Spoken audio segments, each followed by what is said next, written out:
In a debate, anyone can claim that a policy will make something good or bad happen, but if you don't back it up, it's just an assertion. So we need to explain how our harm or benefit will happen. This comes in 2 steps. Describe the world before the change and describe the world after the change. New topic, that we should allow professional athletes to use legally available performance-enhancing drugs. Let's be affirmative. Our claim will be that allowing PEDs will make sport more entertaining. Let's start before the change. What is boring about sports without PEDs? The competitors are relatively weak and slow. The records are less impressive, and there are a bunch of limits on what athletes can do to make their bodies perform. This before step is known as context because it involves characterizing the status quo. If the status quo sounds broken and the problem seems urgent, listeners are more inclined to favor change.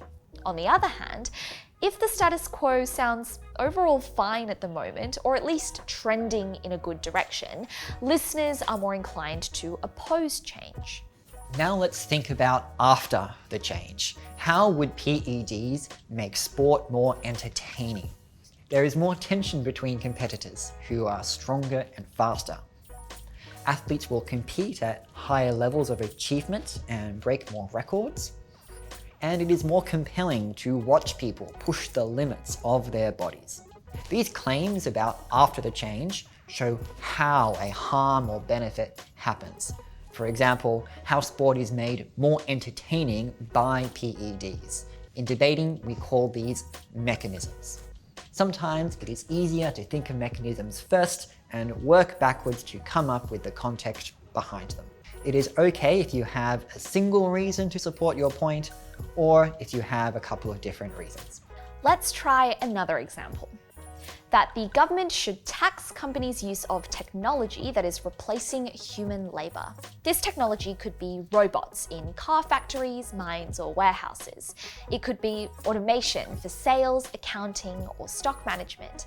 It could be AI for translation, healthcare, or customer service. Let's be negative this time. Our claim will be that this tax will reduce innovation.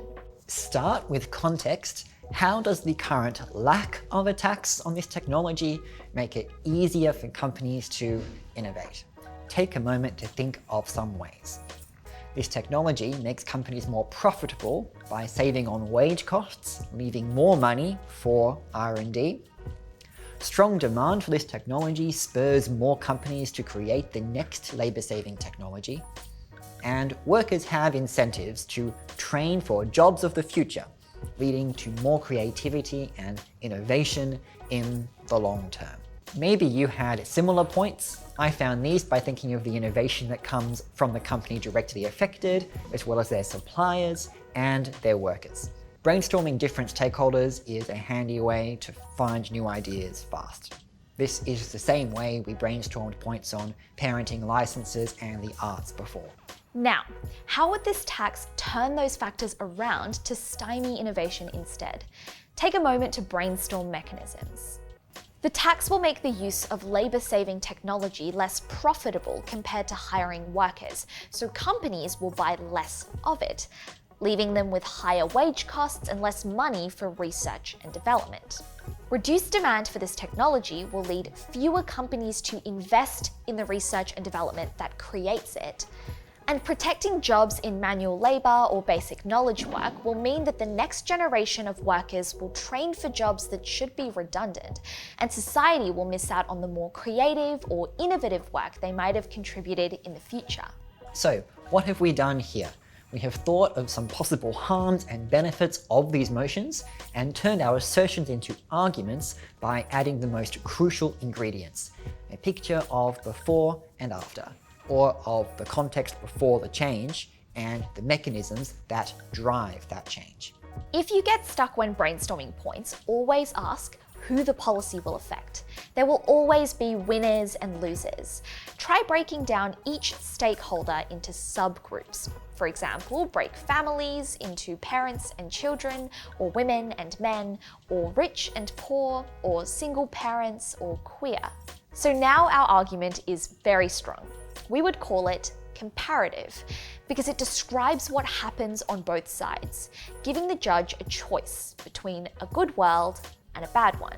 But let us imagine our opponents are doing the same right back at us, characterizing our world as the disaster and showing their mechanisms saving the day. After all, most policies really do have some harms as well as benefits, and that's why we debate them. Is there still a way for us to make our arguments stronger than theirs? In our next video, we will look at how to make our argument sound not only true, but more important in the debate.